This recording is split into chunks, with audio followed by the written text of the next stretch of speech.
الحمد للہ رب العالمین والصلاة والسلام علی اشرف الانبیاء والمرسلین نبینا محمد وعلی آلہ واصحابہ اجمعین وبعد۔ دینی بھائیوں، تمام تعریفیں اللہ رب العالمین کے لیے ہیں۔ ہم اس کی حمد و ثنا بیان کرتے ہیں، اس سے مدد مانگتے ہیں اور اسی سے معافی طلب کرتے ہیں۔ ہم اپنے نفسوں کی شرارت سے اور اپنے برے اعمال سے اللہ سے پناہ مانگتے ہیں۔ میرے بھائیوں، اللہ رب العالمین جسے ہدایت دینا چاہے اسے کوئی گمراہ نہیں کر سکتا، اور وہ جسے گمراہ کر دے اسے کوئی ہدایت نہیں دے سکتا۔ اور میں گواہی دیتا ہوں کہ اللہ کے سوا کوئی حقیقی معبود نہیں، وہ اکیلا ہے، اس کا کوئی شریک نہیں۔ اور میں گواہی دیتا ہوں کہ محمد صلی اللہ علیہ وسلم اللہ کے بندے اور اس کے رسول ہیں۔ اللہ تعالیٰ ان پر، ان کے آل و اولاد اور صحابہ کرام پر اپنی رحمتیں نازل فرمائے، آمین یا رب العالمین۔ اللہ تعالیٰ کا ارشاد ہے، اے لوگو اپنے پروردگار سے ڈرو جس نے تمہیں ایک جان سے پیدا کیا اور اس سے اس کی بیوی کو پیدا کر کے ان دونوں سے بہت سے مرد اور عورتیں پھیلا دیں۔ اس اللہ سے ڈرو جس کے نام پر تم ایک دوسرے سے مانگتے ہو، اور رشتے ناطے توڑنے سے بچو، بے شک اللہ تعالیٰ تم پر نگہبان ہے۔ نیز ارشاد باری تعالیٰ ہے، اے ایمان والو اللہ سے ڈرو اور سیدھی سیدھی سچی باتیں کیا کرو۔ اسی طرح سے اللہ عز و جل کا فرمان ہے، اے ایمان والو اللہ سے ڈرو جیسے اس سے ڈرنے کا حق ہے، اور مسلمان ہو کر مرو۔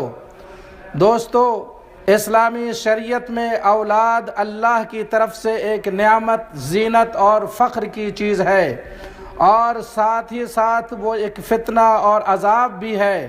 ارشاد باری تعالیٰ ہے، اللہ جس کو چاہتا ہے بیٹیاں دیتا ہے، اور جسے چاہتا ہے بیٹے دیتا ہے، یا انہیں جمع کر دیتا ہے، بیٹے بھی اور بیٹیاں بھی، اور جسے چاہے بانجھ کر دیتا ہے۔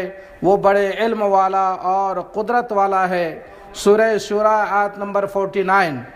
اللہ تعالیٰ نے فرمایا، المال والبنون زینت الحیات الدنیا، مال اور اولاد دنیاوی زندگی کی زینت ہے۔ نیز اللہ تعالیٰ نے فرمایا، اے ایمان والو تمہارے بعض بیویاں اور بعض بچے تمہارے دشمن ہیں، یعنی جو تمہیں عمل صالح اور اطاعت الہی سے روکیں، سمجھ لو وہ تمہارے خیر خواہ نہیں، دشمن ہیں۔ پس ان سے ہوشیار رہنا، یعنی ان کے پیچھے لگنے سے بچو، بلکہ انہیں اپنے پیچھے لگاؤ تاکہ وہ بھی اطاعت الہی اختیار کریں، نہ کہ تم ان کو پیچھے لگ کر اپنی عاقبت خراب کر لو۔ اور اگر تم معاف کر دو اور درگزر کر جاؤ اور بخش دو تو اللہ بخشنے والا مہربان ہے۔ سورہ تغابن آیت نمبر 14۔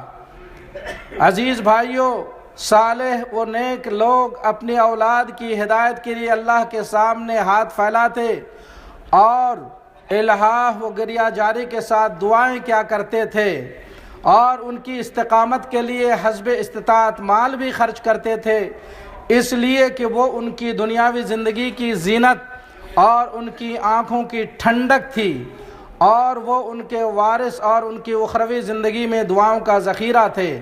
چنانچہ ابو الانبیاء ابراہیم علیہ السلام نے اپنی اولاد کے حق میں یوں دعا کی، ربنا انی اسکنت من ذریتی بواد غیر ذی زرع عند بیتک المحرم ربنا لیقیموا الصلاۃ۔ اے ہمارے پروردگار، میں نے اپنی کچھ اولاد کو اس بے کھیتی کی وادی میں تیرے حرمت والے گھر کے پاس بسائی ہے۔ اے ہمارے پروردگار، یہ اس لیے کیا ہے تاکہ وہ نماز قائم کریں، پس تو کچھ لوگوں کے دلوں کو ان کی طرف مائل کر دے اور انہیں پھلوں کی روزیاں عطا فرما تاکہ یہ شکر گزاری کریں۔ نیز فرمایا، میرے رب مجھے نماز کا پابند رکھ، اور میری اولاد کو بھی اے ہمارے رب میری دعا قبول فرما۔ اور زکریا علیہ السلام نے اللہ تعالیٰ سے یوں دعا کی، ارشاد باری تعالیٰ ہے سورہ آل عمران آیت نمبر 38، مجھے اپنے مرنے کے بعد اپنے قرابت والوں کا ڈر ہے، میری بیوی بھی بانجھ ہے، پس تو مجھے اپنے پاس وارث عطا فرما، اپنے پاس سے وارث عطا فرما جو میرا بھی وارث ہو اور یعقوب علیہ السلام کے خاندان کا بھی جانشین ہو، اور اے میرے رب تو اسے مقبول بندہ بنا لے۔ میرے بھائیوں، انہوں نے اللہ سے سچی اور خالص دعا کی تو اللہ نے ان کی دعا کو قبول فرمایا۔ چنانچہ سورہ آل عمران آیت نمبر 38 میں ارشاد باری تعالیٰ ہے، اسی جگہ زکریا علیہ السلام نے اپنے پروردگار سے دعا کی، کہا کہ اے میرے پروردگار مجھے اپنے پاس سے پاکیزہ اولاد عطا فرما، بے شک تو دعا کا سننے والا ہے۔ پس فرشتوں نے انہیں آواز دی جبکہ وہ حجرے میں کھڑے نماز پڑھ رہے تھے کہ اللہ تعالیٰ تجھے یحییٰ کی یقینی خوشخبری دیتا ہے جو اللہ تعالیٰ کے کلمہ کی تصدیق کرنے والا، سردار، ضابط نفس اور نبی ہے، اور وہ نیک لوگوں میں سے ہے۔ دوستو، اس طرح نیک دعاؤں کے ساتھ انبیاء کرام کی نگاہیں اولاد کے منتظر رہتی تھی، اور اس سے ان کا مقصد تھا کہ اللہ تعالیٰ کی عبادت و بندگی کا حق ادا ہو، وہ نماز قائم کریں اور اللہ کی نعمتوں کا شکر بجا لائیں۔ ان کی دعائیں مطلق طور پر اولاد کے لیے نہیں تھی، بلکہ نیک و دیندار اولاد کے ساتھ مقید تھیں، اور ان کا ہدف و مقصد اللہ تعالیٰ کی عبادت و بندگی تھی۔ دوستو، باپ کو چاہیے کہ اپنی اولاد کو صراط مستقیم کی طرف دعوت دے اور ان کے حق میں دعا کرے، اگرچہ وہ محسوس کرے کہ ان کی اولاد صراط مستقیم سے منحرف ہو رہا ہے، اس لیے کہ ہدایت صرف اور صرف اللہ رب العالمین کے ہاتھ میں ہے۔ ہدایت کا مالک نہ انبیاء کرام ہے اور نہ مقرب ترین فرشتے۔ چنانچہ اللہ عز و جل کا ارشاد ہے سورہ ہود آیت نمبر 43، اور نوح علیہ السلام نے اپنے لڑکے کو جو ایک کنارے پر تھا پکار کر کہا، اے میرے پیارے بیٹے ہمارے ساتھ کشتی میں سوار ہو جا اور کافروں میں شامل نہ ہو۔ اس نے جواب دیا کہ میں تو کسی بڑے پہاڑ کے پناہ میں آ جاؤں گا جو مجھے پانی سے بچا لے گا۔ نوح علیہ السلام نے کہا، آج اللہ کے فیصلہ سے کوئی بچانے والا نہیں، صرف وہی بچیں گے جن پر اللہ کا رحم ہوگا۔ پھر اس وقت ان دونوں کے درمیان موج حائل ہو گئی اور وہ ڈوبنے والوں میں سے ہو گیا۔ سورہ ہود آیت نمبر 43۔ اور جب نوح علیہ السلام نے الہا و گریہ جاری سے دعا کرتے ہوئے رب کو پکارا اور کہا، اے میرے رب میرا بیٹا تو میرے گھر والوں میں سے ہے، یقیناً تیرا وعدہ بالکل سچا ہے اور تو تمام حاکموں سے بہتر حاکم ہے، تو اللہ تعالیٰ نے ان سے کہا سورہ ہود آیت نمبر 46، اے نوح وہ تیرے گھرانے سے نہیں ہے، اس کے کام بالکل ہی ناشائستہ ہیں۔ اس سے معلوم ہوا کہ جس کے پاس ایمان اور عمل صالح نہیں ہوگا اسے اللہ کے عذاب سے اللہ کا پیغمبر بھی بچانے پر قادر نہیں ہوگا۔ آج کل لوگ پیروں، فقیروں اور سجادہ نشینوں سے وابستگی کو ہی نجات کے لیے کافی سمجھتے ہیں اور عمل صالح کی ضرورت ہی نہیں سمجھتے، حالانکہ جب عمل صالح کے بغیر نبی سے نسبتی قرابت بھی کام نہیں آتی تو یہ وابستگیاں کیا کام آ سکتی ہیں۔ تجھے ہرگز وہ چیز نہ مانگنی چاہیے جس کا تجھے بالکل علم نہ ہو۔ دوستو، اس سے معلوم ہوا کہ نبی عالم الغیب نہیں ہوتا، اس کو اتنا ہی علم ہوتا ہے جتنا وحی کے ذریعے سے اللہ تعالیٰ اسے عطا فرما دیتا ہے۔ اگر نوح علیہ السلام کو پہلے سے علم ہوتا کہ ان کی درخواست قبول نہیں ہوگی تو یقیناً وہ اس سے پرہیز فرماتے۔ میرے بھائیوں، کیا آج کل کے باپ انبیاء کرام کی سلوک و برتاؤ کو اپنے لیے قدوہ و نمونہ تسلیم کرتے ہیں؟ دوستو، ابراہیم علیہ السلام کو اللہ تعالیٰ نے نیک و صالح ذریت سے نوازا تھا اور ان کو نبوت و کتاب عطا کیا تھا، اور جب ان میں سے ایک کا امتحان لیا گیا اور باپ کو بیٹے کے حق میں ایک شدید ابتلا میں ڈالا گیا تو باپ و بیٹا دونوں نے اللہ کے حکم کے سامنے مطیع و فرمانبردار ہو کر سر تسلیم خم کر دیا اللہ تعالیٰ نے سورہ صافات 103 میں فرمایا جب دونوں مطیع ہو گئے اور اس کو یعنی باپ نے بیٹے کو پیشانی کے بل گرا دیا تو ہم نے آواز دی کہ اے ابراہیم یقیناً تو نے اپنے خواب کو سچا کر دکھایا، بے شک ہم نیکی کرنے والوں کو اسی طرح جزا دیتے ہیں۔ میرے بھائیوں، ہمیں چاہیے کہ ہم اپنے والدین کے ساتھ غایت درجے کے ادب کا معاملہ کریں اور ان کے ساتھ نرم گوشی سے باتیں کریں اور ان کے شان ان کی قدر و عزت کریں۔ اسی طرح باپ کو چاہیے کہ اپنے بچوں کو اسلامی آداب و اخلاق سے آراستہ و پاراستہ کرے اور ان کے لیے اللہ سے ہدایت و اصلاح کی دعا مانگے۔ یقیناً اللہ تعالیٰ ہی ہدایت و توفیق دینے والا ہے۔ دوستو، اسی طرح نبی کریم صلی اللہ علیہ وسلم نے ایک شخص کے ساتھ ایک غلام دیکھا تو غلام سے پوچھا کہ یہ کون ہے؟ اس نے کہا میرے والد ہیں۔ آپ نے فرمایا ان کے سامنے مت چلو، ان کو گالی مت دو، اس سے پہلے مت بیٹھو، اس کو اس کے نام سے مت پکارو۔ اس لیے ہم اللہ رب العالمین سے دعا کرتے ہیں کہ اللہ رب العالمین ہمیں ان باتوں پر عمل کرنے کی توفیق عطا فرمائے اور اللہ ہم سب کو اولاد صالح سے نوازے۔ بارک اللہ لنا ولکم فی القرآن العظیم ونفعني وإياكم بما فيه من الآيات والذكر الحكيم إنه تعالى جواد كريم ملك بالرؤوف الرحيم۔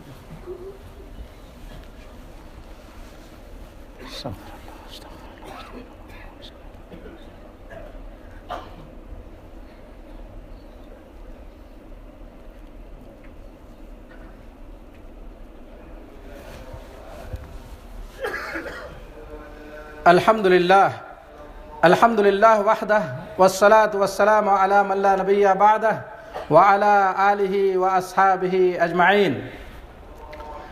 معزز دینی بھائیوں، تمام تعریفیں اللہ رب العالمین کے لیے ہیں اور میں گواہی دیتا ہوں کہ اللہ کے سوا کوئی حقیقی معبود نہیں اور وہ نیک لوگوں کا ولی و دوست ہے، اور میں گواہی دیتا ہوں کہ محمد صلی اللہ علیہ وسلم اللہ کے بندے اور اس کے رسول ہیں اور وہ متقین کے امام ہیں۔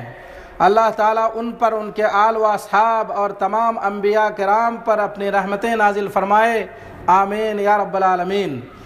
دینی بھائیوں، ہمارے سامنے کس قدر لقمان علیہ السلام کا ذکر اور ان کی عظیم وصیت گزرا ہے، لیکن ہماری نگاہیں اس طرف زیادہ نہیں گئی ہیں۔ حالانکہ لقمان نے اپنے بیٹے کو جو وصیت کی ہے اس میں باپ اور بیٹے کے لیے بڑی نصیحت ہے، اور اس کی نصیحت سے اللہ تعالیٰ بعض غافل دل والے مرد عورت کی دلوں کو زندہ فرمایا ہے۔ سب سے پہلی قیمتی نصیحت جو ناصح باپ نے اپنے بیٹے کو کی ہے وہ یہ ہے کہ وہ صرف ایک اللہ کی عبادت کرے اور اس کے ساتھ کسی کو شریک نہ ٹھہرائے۔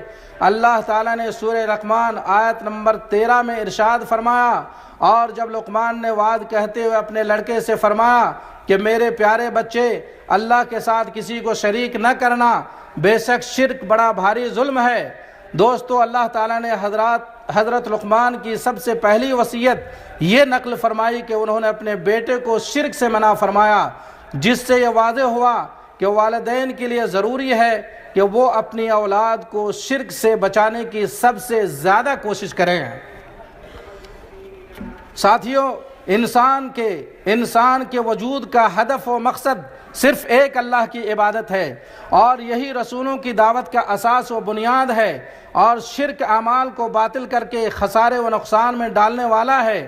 اللہ تعالیٰ کا سورہ زمر آیت نمبر 65 میں ارشاد ہے، یقیناً تیرے طرف اور تجھ سے پہلے تمام انبیاء کی طرف وحی کی گئی ہے کہ اگر تم نے شرک کیا تو بلا شبہ تمہارا عمل ضائع ہو جائے گا اور بالیقین تو نقصان اٹھانے والوں میں سے ہوگا۔ والدین کو چاہیے کہ اپنے بچوں کو شرک اور اس کے وسائل سے ڈرائیں، چنانچہ قرآن کریم میں مومنین کو شرک سے ڈرایا گیا ہے۔ ارشاد باری تعالیٰ ہے سورہ انعام آیت نمبر 82، جو لوگ ایمان رکھتے ہیں اور اپنے ایمان کو شرک کے ساتھ مخلوط نہیں کرتے، ایسوں ہی کے لیے امن ہے اور وہی راہ راست پر چل رہے ہیں۔ جب یہ آیت نازل ہوئی تو صحابہ کرام نے ظلم کا عام مطلب یعنی غلطی، کوتاہی، گناہ وغیرہ سمجھا اور پریشان ہو گئے، اور رسول اللہ صلی اللہ علیہ وسلم کی خدمت میں آ کر کہنے لگے اینا لم یظلم نفسہ، ہم میں سے کون شخص ایسا ہے جس نے اپنے نفس پر ظلم نہ کیا ہو؟ آپ صلی اللہ علیہ وسلم نے فرمایا اس سے وہ ظلم مراد نہیں ہے جو تم سمجھ رہے ہو، بلکہ اس سے مراد شرک ہے، جس طرح حضرت لقمان علیہ السلام نے اپنے بیٹے کو کہا تھا ان الشرک لظلم عظیم، یقیناً شرک ظلم عظیم ہے۔ دینی بھائیوں، لقمان علیہ السلام برابر اپنے بیٹے کو نصیحت کیا کرتے، اور ایک کے بعد دوسری اور تیسری چیزوں کو وصیت کیا کرتے تھے۔ اسی طرح باپ کو چاہیے کہ اپنے بچوں کو برابر وعظ و نصیحت کرتے رہیں اور صحیح عقیدے ان کے سینے میں راسخ کریں اور ان کی صحیح تربیت کریں اور ان کے حق میں دعا کرتے رہیں۔ اور اسی طرح بچوں کو بھی چاہیے کہ وہ اللہ تعالیٰ کی اطاعت و فرما برداری کرے اور نیکی و تقوی کے کام میں والدین کا ہاتھ بٹائے اور ان کا شکر ادا کرے، ایمان کی نعمت پر اللہ کا شکر بجا لائے اور تربیت کی نعمت پر والدین کا شکر بجا لائے۔ اسی طرح بچوں کو چاہیے کہ والدین کے ساتھ حسن سلوک کے ساتھ ساتھ ان کے حق میں دعا بھی کرے۔ اللہ تعالی ہمیں اس کی توفیق عطا فرمائے۔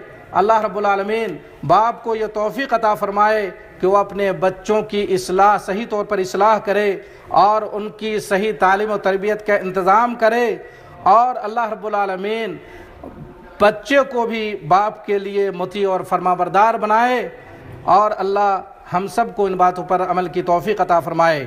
دوستو، آئیے اب ہم اپنے محبوب نبی محمد الرسول اللہ صلی اللہ علیہ وسلم پر درود و سلام پڑھتے ہیں، اس لیے کہ اللہ رب العالمین نے ہمیں اور آپ کو اس کا حکم دیا ہے۔ نیز اس کی فضیلت بیان کرتے ہوئے فرمایا کہ جس نے ایک بار میرے اوپر درود بھیجا اللہ تعالیٰ اس کے بدلے اس پر 10 رحمتیں نازل فرماتا ہے۔ اے اللہ، اپنے بندے و رسول محمد صلی اللہ علیہ وسلم پر درود و سلام نازل فرما، آپ پر، آپ کے آل و اصحاب پر اپنی رحمتیں نازل فرما۔ اے اللہ، اسلام اور مسلمانوں کو غلبہ و کامیابی عطا فرما۔ اے اللہ، اسلام اور مسلمانوں کو غلبہ و کامیابی عطا فرما۔ اے اللہ، شرک اور مشرکین کو ذلیل و رسوا فرما۔ اے اللہ، شرک اور مشرکین کو ذلیل و رسوا فرما۔ دین کے دشمنوں کو تباہ و برباد فرما۔ اے اللہ، دین کے دشمنوں کو تباہ و برباد فرما۔ یا اللہ، اس ملک کو اور دیگر تمام اسلامی ممالک کو مستحکم اور خوشحال فرما۔ یا اللہ، ہمارے حکمراں خادم حرمین شریفین کو تیرے پسندیدہ کام کی توفیق عطا فرما۔ اے اللہ، ہمیں بارش عطا فرما۔ اے اللہ، ہمیں بارش عطا فرما۔ اللہم اغثنا، اللہم اغثنا۔ اے اللہ، ہمیں بارش عطا فرما۔ اے اللہ، ہمیں بارش عطا فرما۔ اے اللہ، ہمیں مایوس لوگوں میں شامل نہ فرما۔ اے اللہ، ہم اپنے گناہوں سے اللہ معافی طلب کرتے ہیں۔ اے اللہ، ہم اپنے گناہوں کا اقرار کرتے ہیں۔ اے اللہ، تو اپنے فضل کرم سے ہمیں رحمتیں بارہ عطا فرما۔ یا اللہ، اپنے بندوں اور جانوروں اور مردہ شہروں کو رحمتیں بارہ سے سیراب فرما۔ اے اللہ، خشک سالی کی وجہ سے ہم شدید حالات سے دوچار ہیں، ہم سخت تنگی و شدت کی زندگی گزار رہے ہیں۔ یا اللہ، تو اپنے فضل کرم سے ہمیں بارش عطا فرما۔ یا اللہ، تو ہمیں اپنے ملک میں امن عطا فرما۔ یا اللہ، تو ہمیں امن اور سکون کی زندگی عطا فرما۔ یا اللہ، ہمیں جو فتنے ظاہر ہو چکے ہیں اور جو فتنے ابھی باطنی فتنے ہیں، اللہ ان تمام فتنوں سے ہمیں محفوظ اور مامون فرما۔ یا اللہ، ہمارے حکمراں خادم حرمین شریفین کو تیرے پسندیدہ اور تیرے رضا کا باعث بننے والے کام کرنے کی توفیق عطا فرما، اور نیکی و تقوی کے کاموں کے لیے ان کی رہنمائی عطا فرما۔ یا اللہ، تمام مسلم حکمرانوں کو تیری شریعت اور سنت نبوی کے نفاذ کی توفیق عطا فرما۔ یا اللہ، ہماری سامنے سے پیچھے سے، دائیں سے، بائیں سے، اوپر سے، نیچے سے، ہر طرف سے اللہ ہماری حفاظت فرما۔ یا اللہ اس بلد حرمین کی حفاظت فرما، یا اللہ حرمین شریفین کی حفاظت فرما، یا اللہ تو اپنے گھر کی حفاظت فرما، یا اللہ مسلمانوں کی عزت اور سربلندی و کامیابی عطا فرما، یا اللہ تو ہمارے گناہوں کو معاف فرما، یا اللہ ہم اپنے گناہوں سے معافی طلب کرتے ہیں، یا اللہ ہم گنہگار ہیں، یا اللہ ہم انسان ہیں، ہم سے گناہیں ہوتی ہیں، تو اپنے فضل کرم سے تو ہمارے گناہوں کو معاف فرما، یا اللہ ہم میں سے جو لوگ بیمار ہیں تو ان کو شفا نصیب فرما، یا اللہ جو قرضے میں لدے ہوئے ہیں یا اللہ تو ان کے قرضے کو عطا فرما، یا اللہ جو لوگ بھوکے ہیں ان کو رزق عطا فرما، جو ننگے ہیں ان کو ستر عطا فرما۔